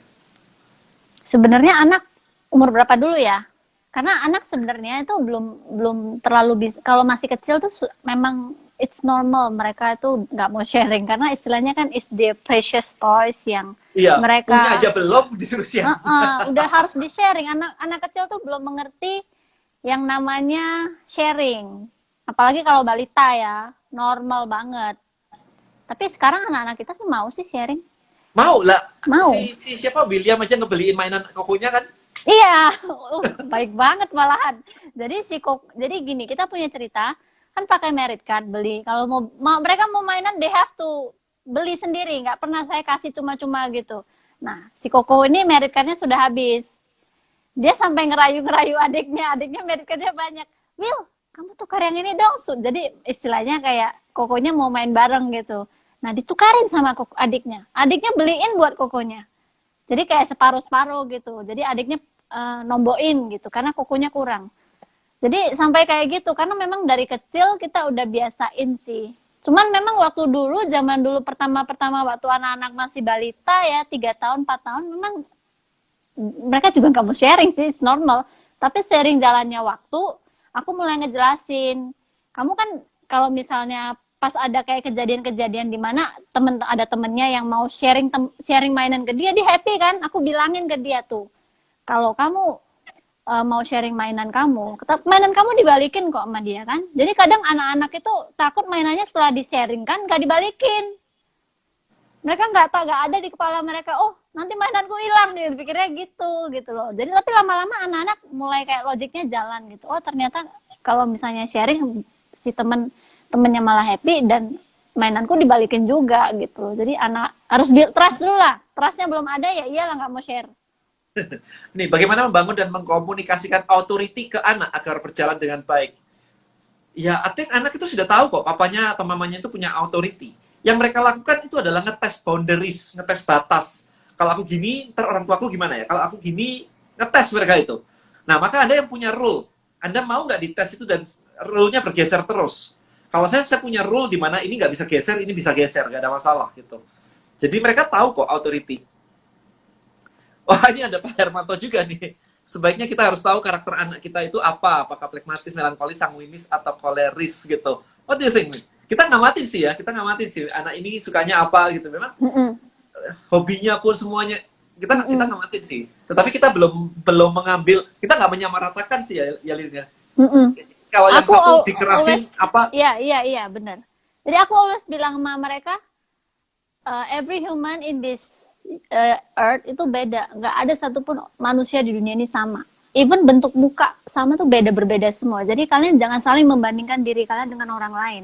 Bandingkanlah dengan dirimu sendiri. Jadi selalu ngomong kayak gitu loh. Yes. Cara mendidik anak digital bagi saya untuk cucu sejak lahir sudah mengenal iPad dunia digital. Yes, memang. Ingat ya, anak kita kemarin tuh dari restoran dapat brosur karena saking kecilnya di zoom brosurnya. Padahal iya, brosur dibuka kertas. gini. Brosurnya kertas, di zoom gitu. Itu kayak umur 3 tahun kali ya, 3 tahun gitu kali di zoom gitu sama mereka. Very funny. Ya sama sih sebenarnya sih. Triliuner seperti Pak Hermanto Tanoko saja masih terus belajar, jadi termotivasi untuk terus lebih baik. Sehat dan sukses terus buat Pak Tanoko, mantap. Yes, jadi kalau sifat-sifat sih kita pelajarin dan ini sih dan disesuaikan sih, kita nggak maksain bahwa ini harus gini kan. Mereka pendekatannya beda ya. Yang kecil kita nggak boleh kerasin gitu kan. Kalau dikerasin mereka malah lebih berontak gitu. Kita paham sih itu. Homeschooling menarik sekali dijalankan sebelum COVID. Yes, kita udah tiga tahunan sih. 3 tahun. 3 tahun ya. Oke, so sejak umur berapa anak start homeschooling? Umur 5 ya. Pokoknya mulai apa ya kemarin itu ya, waktu di WP itu ya. Pokoknya buat saya itu mereka bisa baca tulis gitu ya, bisa baca tulis lancar gitu. Karena ngajarin baca tulis setengah mati gitu, jadi biarin sekolah dulu. Baru gitu, setelah itu baru Tapi emang waktu itu kita juga belum tahu homeschooling dan. Yes. Yes. Tapi menarik juga ketika belajar itu juga kita dari kecil, dari baby, ranjang mereka itu penuh dengan tulisan ya kan. Kita kasih tulisan semua. Jadi mata mereka itu familiar dengan bentuk tulisan dan huruf. A, B, C, D, E, 1, 2, 3 itu ada di ranjangnya full gitu. Kalau dilihat jelek gak? Jelek. Tapi saya mau mata mereka itu ngelihat itu mengenali proses itu gitu. Jadi gampang untuk mereka untuk mengenali pattern. Nah, Lin ini cukup menarik nih. Ada punya ponakan 10 tahun yang nggak bisa fokus ngerjain tugas berjam-jam. Anak kita mah sangat fokus tuh. Bahkan waktu mereka ngerjain itu kan 2 jam kan. Saya nggak ngasih break sama sekali. Saya tawarin, mau break nggak? Nggak usah, lanjut aja. Aduh. Jadi memang kadang yang membuat anak-anak nggak fokus tuh kadang gadget tuh pengaruh loh. Tuh long screen time itu bener-bener pengaruh ke fokusnya anak. Aku pernah dapat cerita curhatan lah, lebih ke curhat lah, panjang banget dia itu. Jadi itu dia tuh guru les. Jadi dia tuh guru les yang ngajar anak remaja umur 10 tahun. Aku lupa berapa, kayaknya 10 tahun. Nah, anaknya itu setiap les sama dia, setiap les ditanya sekolah belajar apa, nggak tahu apa-apa. Tadi udah sampai mana, nggak tahu sampai mana, belajarnya sampai mana di sekolah nggak tahu. Jadi tiap ditanya apapun jawabnya nggak tahu. Nah, dari keluhannya si guru les ini, dia bilang, dari aku lihat sih ini karena gadgetnya dia. Jadi setiap misalnya mamanya tuh juga menggunakan reward system, tapi setiap ada ujiannya bagus, dikasih reward. Rewardnya apa? Balik lagi, gadget lagi, game lagi. Jadi ujung-ujungnya anaknya malah terjerumus ke gadget terus. Nah, ya, gara-gara gadget ya biasanya ya. Boleh main gadget kalau ini gitu kan. Nah, kenapa harus begitu gitu? Jadi setiap les gitu, anaknya tuh kayak orang bingung katanya. Karena ya, screen time-nya kepanjangan sehari itu. Dan setiap les tancap headphone buat denger musik. Kalau nggak denger musik nggak bisa fokus katanya. Anak kita mah fokus-fokus aja ya. Mau main mau belajar bahkan bisa kayak William tadi pagi, kok kamu nggak ngerjain PR? ya lagi ngambil break 30 menit, bisa gitu. Very Iya. funny. Ngambil break 30 menit gitu. So they know the schedule and everything gitu kan. Gimana Iya, caranya jadi ngarahin anak yang aktif dan selalu ingin bermain? Mainannya diarahin ya, I think ya. anak-anak What do you think? aktif itu normal loh ya. Iya, jangan Kadang diseredam ya. kadang gini loh, jangan menganggap bermain itu dipisah-pisahkan sama belajar. Kenapa Iya, sih iya, agree. main itu harus dipisahkan sama belajar? Aku bilang sama anak-anak, kalian ini lagi main ini. Tahu nggak sebenarnya kalian ini lagi belajar juga loh. Jadi belajar apa? Misalnya mereka lagi main kelereng, lagi main kerjasama, teamwork. Itu termasuk lagi belajar teamwork, lagi main kelereng, lagi team up gitu loh sama siapa gitu. Jadi kan jangan merasa kayak bermain itu useless. Sometimes children belajar dari bermain. Gitu loh. Jadi jangan memisah-misahkan namanya main itu ya main, belajar tuh ya belajar. Jangan dibuat gitu. Nanti anak-anak malah nggak suka belajar jadinya. Ini yang nanya, kok mood swing kalau pas dewasa gimana? Apa bisa ngerubahnya bisa cepet kayak anak kecil? Mood swing, Lin? Gimana? For me, aku nggak pernah bad mood. Emosi. Anak-anak waktu ke Ya, anak-anak kita gitu. waktu udah dewasa. Oh, ya kamu aja deh yang gitu. Aku gak pernah bad mood. Gak tau, Velin ngeliat aku seberapa parah bad mood. Gak pernah ya? I think gak pernah sih. Sampai dia aku panggil a living Buddha. Gak Soalnya pernah. nggak pernah bad mood, nggak pernah emosi. Aduh, nggak Ya. ngerti lagi dah. Karena aku benar-benar ini sih bisa ngontrol apa yang aku pikirin gitu. Karena dulu kenanya adalah kena panic attack. Panic attack itu karena nggak bisa ngontrol pikiran, jadi kena panic attack. Jadi untuk aku bisa sembuh, aku harus belajar ngontrol pikiran. And now I can do it. So mood swing buat aku itu mah enteng gitu. Panic attack itu loh berat. Jadi kalau beratnya aja udah bisa, ya yang enteng nggak ada rasanya gitu. So thanks God. Dulu mikirnya gini, Tuhan kenapa sih aku dikasihin panic attack? Hari ini bersyukur banget tanpa panic attack itu, hari ini mungkin aku masih mood swing. Bukan berarti harus panic attack dulu, tapi intinya saya bertemu dengan teknik belajar NLP dan yang lain-lain gara-gara panic attack, dan itu membuat saya jadi bisa ngontrol pikiran saya, very easy gitu jadi buat saya. Oke, kok Dani bagaimana rahasianya gak pernah ribut sama Civelin? Ya itu yang tadi. Communication. I'm zen. Tenang gitu kan. Anak susah makan, gimana tuh? Gak mau makan gitu, tutup mulut. Biasanya sih biarin aja, karena dia belajar konsekuensi kan. Kalau misalnya dia nggak mau makan, ya nantinya sakit perut. Dia akan tahu, oh kalau misalnya nggak makan ya nanti sakit perut gitu. Tapi kalau kita biar takut-takut dipaksa-paksa makan terus supaya dia nggak ngerasain konsekuensinya, anak jadi nggak belajar. Ya, oke, simpel itu loh sebenarnya. Ada yang itu ya, kemarin ngobrol sama Devina di Lombok ya, di Sambel. Disambel. Jangan disambel ya, jadi kayak bikin trauma sambel. Nggak doyan sambel.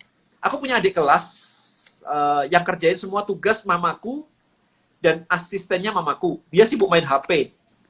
Aku udah coba ngomong sama mama, tapi mama malah bilang, lah piye adikmu ki bodoh. Lah dilabel, men. There is a problem, dilabel. Jangan label anak ya. Jangan label anak bodoh lah, lu apalah. Labeling itu akan masuk jadi program. Dulu mamaku juga percaya kok aku goblok gitu kan. Wah, itu bahaya banget tuh. Jangan label anak gitu. Kalau misalkan harus melabel pun, itu tindakannya yang dilabel kondisi hari itu. Misalkan kayak, apa ya, misalnya dia memukul gitu ya. Yang dimarahin adalah tindakannya itu, yang diisolasi. Bukan dia anak nakal ya. Kamu kok kali ini nakal banget ya? Kali ini, dikecilin gitu. Kalau kamu kali ini nakal banget, artinya apa? Biasanya dia tidak nakal. Tapi kalau dibilang kamu ya nakal ya gitu, berarti apa? Labelnya global. Dia anak nakal gitu. Jadi that's the difference ya. Be careful ya ngasih label itu. Kadang-kadang orang tua itu emosi terus ngelabel gitu. Jadi marah itu oke, tapi bayangin ya. Kalian mungkin pernah tahu ya. Aku beberapa kali bisa marah banget ke anak-anak, tapi bukan pelampiasan emosi orang tua. Karena aku nggak ada pelampiasan emosi orang tua. I'm not emotional at all. Jadi buat aku zen. Tapi aku marah untuk membuat authority keluar. Jadi sini loh authority-nya. Papa bisa marah gitu kan. Bukan pelampiasan. Orang luar, orang lain, kebanyakan itu pelampiasan. Jadi kalau udah pelampiasan gitu, orang tuanya lega. Itu salah kalau gitu. Berarti orang tuanya aja nggak bisa kontrol emosi. Itu. Vinda nih nanya, serumah apa beda kota live-nya? Kenapa Sekamar. nggak di rumah berduaan gitu? Lah dia di ruangan seberang. gimana menghadapi anak pertama yang mengharapkan adiknya itu cowok, tapi yang keluar para cewek. Anak pertama sulit menerima kenyataan. Lucu-lucu ya. Lucu-lucu ya. Diajarin ini sih. Kalau saya akan ngajarinya, ini karena kita nggak kejadian sih, jadi nggak kebayang ya. Tapi kalau di kepala saya akan mengajari bahwa God has a reason buat semuanya gitu. Reasonnya apa? Ya Anda bikin cerita. Bagaimana mendidik anak supaya selalu jujur. Itu gimana tuh? Kemarin mulai ada yang jujur-jujur tuh gimana tuh, Lin? Kalau misalnya anak melakukan kesalahan dan dia ngaku, jangan dimarahin. Ya. Kalau misalnya anak dimarahin waktu dia berbuat salah, dia belajar. Oke, lain kali aku nggak mau jujur. Soalnya kalau jujur dimarahin. Salah siapa? Salah siapa? Ya kan. Kadang-kadang kita nggak sengaja itu memprogram otak mereka sih sebenarnya sih. Ya, menghadapi anak umur 4 tahun ketika ada orang-orang yang datang ke rumah, tingkah anak yang tidak bisa dikendalikan. Tidak bisa dikendalikan itu gimana ya? Tantrum, maybe. Tantrum kah atau apa ya? Ini anak-anak udah tidur ya? Ya udah masuk kamar sih dari tadi sih. Udah tidur sendiri nggak? Aku lihat lagi. Udah aku timer soalnya tadi ini jam tidur. Soalnya kan mau live. Jadi mereka aku timer, bunyi ya udah tidur-tidur sendiri. Nggak aku suruh lagi. Pindah nanya nih buku buat homeschooling di mana? Nggak hanya belajar homeschooling itu nggak hanya buku ya. Velin disertifikasi dulu untuk bisa ngajar. Itu ada kelasnya 5 hari ya kemarin ya. Supaya bisa ngajar gitu. Ada apa aja selain Merit ini ada di Playlabs. Playlabs ada beberapa sih. Game gitu ya. Ya, permainan sih. Jadi supaya anak-anak tuh, kenapa permainannya Playlabs itu, kenapa menurut aku tuh bagus? Soalnya permainan itu melibatkan orang tua juga kadang. Kadang anak-anak itu sebenarnya seneng kalau misalnya bisa deket sama orang tua kan. Nah, kalau misalnya anak main gadget terus mamanya marah-marah gara-gara si anak main gadget, anak telah berhasil mendapatkan perhatian orang tua. Nah, kalau misalnya kita kasih perhatian mereka dengan cara yang positif kan lebih enak, lebih bagus gitu loh. Jadi kenapa di permainan ini orang tua tuh bisa main sama anak. Jadi tanpa perlu gadget pun anak-anak juga bisa dapat perhatian kita gitu. Jadi merasa lebih deket kan sama orang tua gitu. Jadi mereka tuh jadi lupa sama gadget. Soalnya pakai permainan ini kita dapat perhatian mama. Jadi nggak pakai gadget lagi. Iya. Ini buka HP, bukanya TikTok sih. Jadi sering banget joget dan nyanyi nggak jelas. Udah dihapus, download lagi. Gak ngerti deh TikTok itu memang ya TikTok fever. Kakak adik usia beda 2 tahun dengan beda 5 tahun, parentingnya beda nggak? Wah, kita nggak ngerasain ya beda 5 tahun ya. I think role-nya harus di-set sih. Kalau beda 5 tahun kan yang satu harus jadi leadernya gitu. Kokonya, kakaknya, itu harus memiliki authority yang lebih gitu. Nah, itu harus didesain sih sebenarnya. Apa dampak pada anak jika dididik secara otoriter? Wah, I don't know. Kalau anak dididik otoriter, mereka tuh jadi pasif. Mereka nggak ada akan punya inisiatif apapun. Karena apa-apa sudah diurusin mama kan. Istilahnya kayak, lu harus gini, lu harus gini, lu harus gini. Hidupku sudah diatur sama mama. I don't have to do anything. Iya. Lin, biar anak bisa lebih cepat berbahasa Inggris dengan baik gimana? Praktek. Istri sendiri. Ya praktek sih. Kamu sering di NLP, apa bisa orang dewasa tantrum emosian? Orang dewasa juga sering tantrum. Kok Denny nggak pengen nambah anak cewek ya? Nggak, makasih. Nggak, makasih. Oke, so kurang lebih itu kita 5 menit lagi selesai ya, 5 menit lagi selesai. So kalau misalkan tadi masih tertarik dengan ini, silakan di follow aja playlabs.id. Sama satu lagi itu apa, Smart Parent ya. Ini Velin lagi pakai akunnya dia yang Smart Parent. Jadi di situ kontennya adalah tentang edukasi parenting. Ya, jadi ada tips-tips, ada postingan-postingan yang saya juga ngerasa kayak lumayan banget gitu buat Anda untuk tahu. Karena kita tuh tidak pernah diajarin untuk parenting sebenarnya.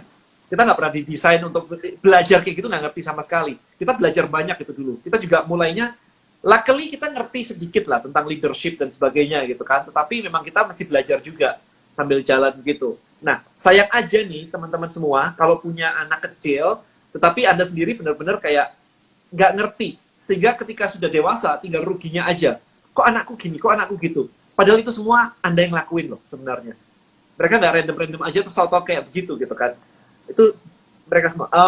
Kok kasih sedikit teknik NLP atau afirmasi saat gagal, kena musibah, tetap nggak mood swing dan move on dengan cepat. Kadang orang dewasa buat bisa bangkit cepat. Simple. Reframing namanya. Jadi kalau gagal, apa hal positif dari kegagalan itu? Gitu aja sebenarnya. Oh, aku gagal. Oke, so Tuhan bilang bahwa bisnis ini nggak cocok buat aku. Aku lagi mau dicariin bisnis yang lebih besar. Ya udah, jalan lagi gitu. Kok gagal lagi? Oh, kayaknya memang aku belum siap untuk berbisnis nih. Kayaknya Tuhan memang harus memberikan aku kegagalan yang banyak supaya aku strong. Gitu. Kayak kenapa sih kemarin dia nanya bagus banget tuh. Dan kalau boleh muter waktu balik, apa yang akan kamu ubah dalam hidupmu? That's the question. Jawaban saya adalah saya tidak mau mengubah apapun. Karena dulu sudah pernah saya berpikir kayak begitu. Kalau saya mengubah, dulu nggak pernah panic attack misalkan. Hari ini mood swing saya berantakan. Karena saya nggak pernah dilatih untuk memprogram otak dan sebagainya. Begitu mood swing saya berantakan, saya harus mimpin perusahaan kayak begini. Terus karyawan begini-begitu dan saya mood swing berantakan, malah berantakan semuanya. Jadi saya bilang, berarti ada benefitnya dulu dikasih Tuhan panic attack tuh. Oke, saya pernah rugi jutaan, miliaran, dan sebagainya di bisnis. Dihilangkan mau nggak, Den? Dulu nggak mengambil keputusan itu dan kamu nggak rugi miliaran gitu. Jadi hari ini kamu duitmu lebih banyak karena nggak hilang di situ. Saya bilang nggak mau. Karena kalau itu nggak ada, hari ini saya akan lebih careless. Saya akan lebih ceroboh. Saya akan kayak nggak pernah merhatiin duit itu bisa hilang gitu, misalnya. Jadi saya nggak mau. Kalau satu-satunya boleh minta, saya mau balik ke umur 20-30-an. That's it. dengan knowledge yang sekarang. Dan keluarga yang sekarang. Itu doang kalau request saya. Kalau hal-hal kejadian semua, saya sudah menerimanya. Jadi nggak ada rasa kayak, dulu kok begitu ya? No, saya sudah menerimanya. Dinyinyirin orang, I don't mind. Gitu. Kalau nggak ada itu, ngerasa mungkin saya kayak paling hebat gitu ya. Tapi begitu ada nyinyirin orang, berarti kita harus kayak mawas diri gitu. Kayak, oh ternyata ya semakin naik, kita tetap harus humble, kita tetap harus ini, gitu-gitu. Ya jadi nggak ada yang namanya, buat saya nggak ada yang negatif gitu. Ya memang kalau dilihat hal negatif, but what is the positive impact for me today dengan adanya kejadian itu? Kayak gitu sih mikirnya sih. Boleh nggak anak kecil diajarin bisnis? Ya boleh banget. Boleh banget. What do you think, Lin? Diajarin kan? Oh iya, ngajarin itu kan kemarin tuh apa? Ngajarin itu profit loss apa namanya? Ini margin berapa gitu-gitu kan? Ngajarin cara ngitung profit. Ya, jadi sudah kecil dari kecil udah diajarin ini kulakan harga segini, modal segini, habis itu profitnya segini gitu. Cantik banget Chief Elin, makasih ilmunya. Aku belum nikah, pengen belajar parenting makanya follow sip. Thank you. Alright, so guys, I think itu aja. Elin ada last word buat teman-teman semua di sini sebelum kita akhiri sesi ini. Jangan suruh saya say last word. Kamu aja. Elin jago banget kalau untuk create story buat anak-anak gitu. Pasangan suami istri yang baik, semoga konsisten dan istiqomah. Sip, amin. Thank you so much. Alright guys, itu aja. Terima kasih. Semoga sharing-sharing ini bermanfaat buat teman-teman semua. Silakan di screen capture, boleh di-sharing kepada teman-temannya semua, sehingga yang belum bisa datang hari ini, ngikutin live ini, mereka juga ikutan belajar gitu. Karena remember bahwa masa depan Indonesia itu sebenarnya berada di tangan anak-anak kita semuanya gitu ya. Jadi I think itu sangat penting banget untuk anak kecil itu bisa benar gitu ya. Jadi jangan sampai kita sebagai parent itu salah didik terus gitu, karena akan jadi circle of apa ya, kesalahan bukan circle of hell sih, kesalahan terus kayak begitu. Itu sayang banget itu. Alright, so I think itu aja buat teman-teman. Sekali lagi thank you so much. Silakan join ke tribe-nya Velin. Tadi Playlabs ada di sini. Kalau tribe-nya Velin ada di situ ya, Smart Parent Official. Ada di link di bio-nya di Tribelio. Alright, see you and bye.